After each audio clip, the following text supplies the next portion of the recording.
It's time for Lefties Losing It. Let's start with The View. And here's Sunny Hostin repeating nonsense put forward by Democrat activists. She states it like it's verified fact.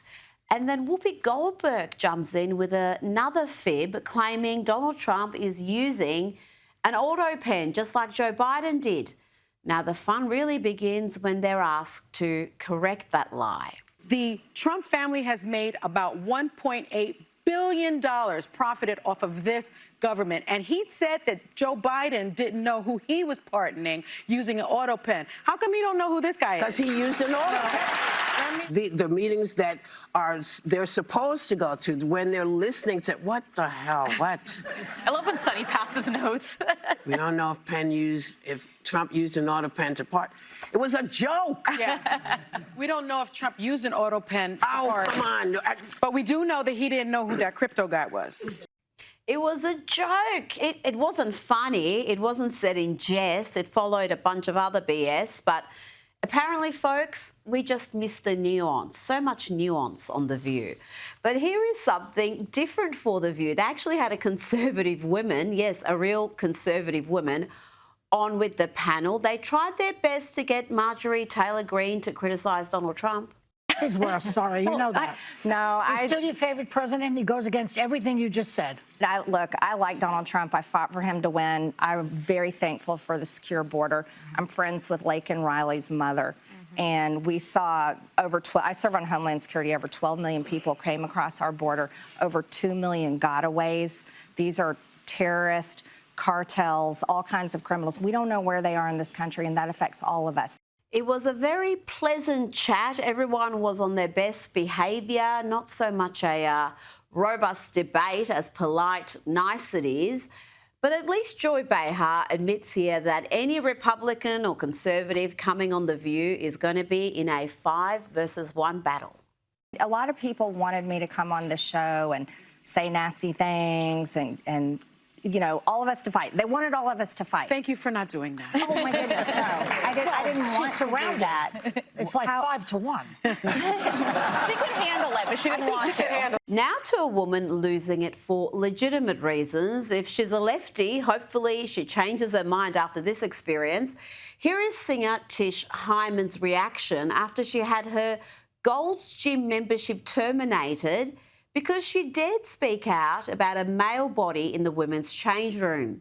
Gotta say, I love this woman. Gold's Gym! Men! Grown men with big in the women's locker room!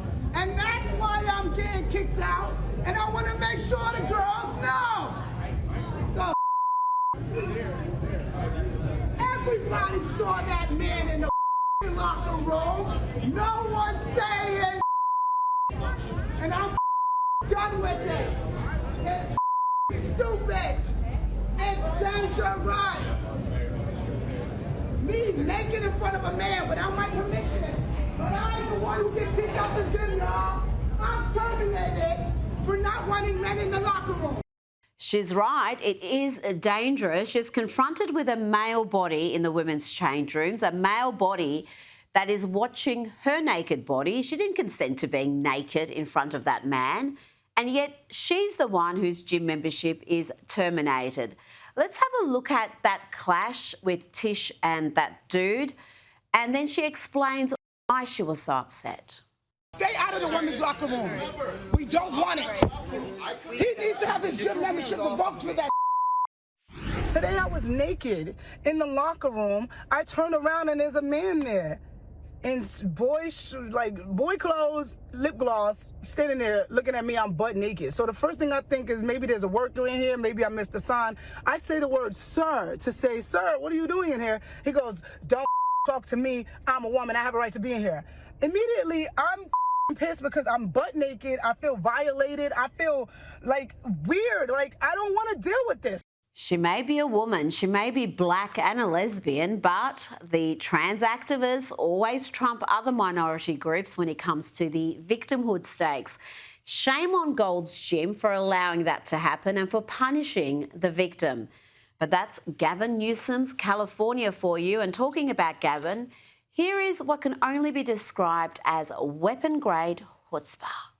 Nothing I dislike more than the politician that sits there and lies to you. And we all just sit there rolling our eyes going, give me a break. Incredible to hear that from a habitual liar, one of the very worst in politics. And here's a very handy trick to figure out when Gavin Newsom is lying. It's when his lips are moving.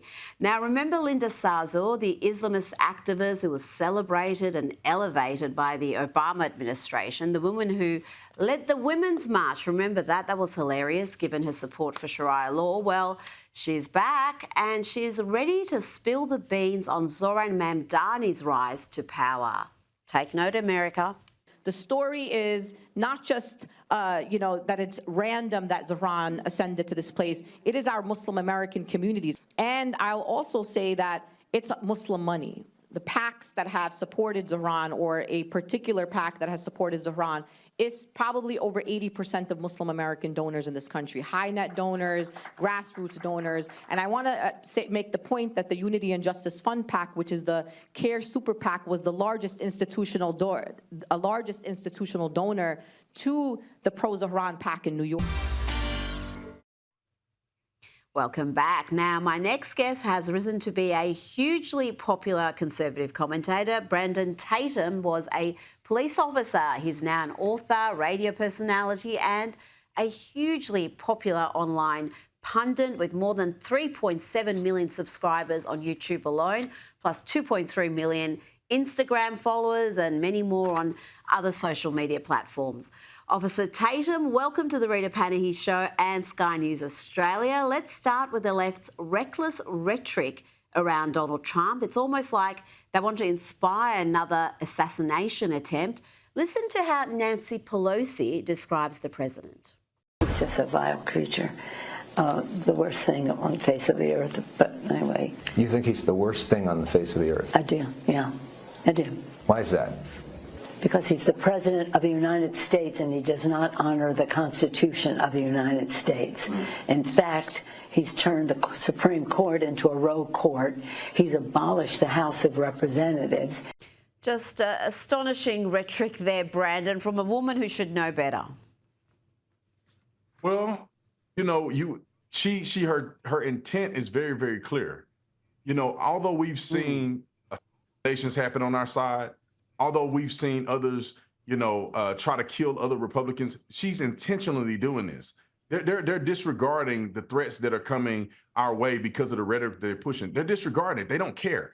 For her to say the worst person on planet Earth, the worst person in the world, he's not abiding by the Constitution. It's almost like she's dog whistling for somebody to take him out. Because who would not want a person, who would not want a person to be taken out if they are not abiding by the Constitution of the United States of America? They're threatening our democracy. They've taken over the courts. I mean, that's a dictator. That's a person that's going to destroy this beautiful country. And they know better, but they do it anyway. It is just so disturbing, despite what happened to Charlie Kirk, the assassination attempt, two of them against President Trump, and they still continue down this road. Now, let's go to the government shutdown. How much longer can this drag out? Let's hear from Democrat John Fetterman, who posted this earlier today. This is a record that I never wanted to break. Here we are in the 35th day shutdown, and I just voted for the 14th time to reopen our government. I'm going to continue to choose country over party. And I'm going to say pay everyone, and I'm going to say make sure everyone's fed. He said it best there. He's choosing country over party. Brandon, who do you hold responsible for this shutdown, and what do you think the political fallout will be? Well, I have to be honest, both sides need to come to an agreement, but I hold most of the weight on the Democrats because the Republicans have voted to open up the government over 14 times. You hear Fetterman say that he's also voted with Republicans, and that's the party, in my personal opinion, that wants things to be changed. I blame both of them to a certain degree because we shouldn't have never got to this point in the first place. I think that both parties should be able to come to a solution before this had ever happened. And although I blame the left more, we as a country, as the people of America, we want them to do better. We shouldn't have to go through this at any point.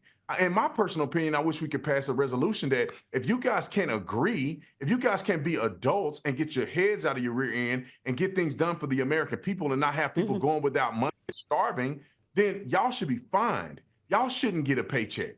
How do you continue to get a paycheck and you guys are not participating in the process in which we've elected you guys to participate? But it is very clear that the Democrats are pushing to have illegal aliens have access to financial aid. And we're saying, no, we're not going to do that.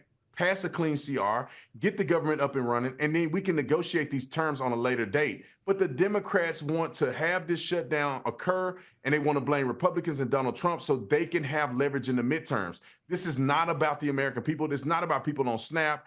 This is not about any of that when it comes to the Democrat side. They just want to win points in the election moving forward.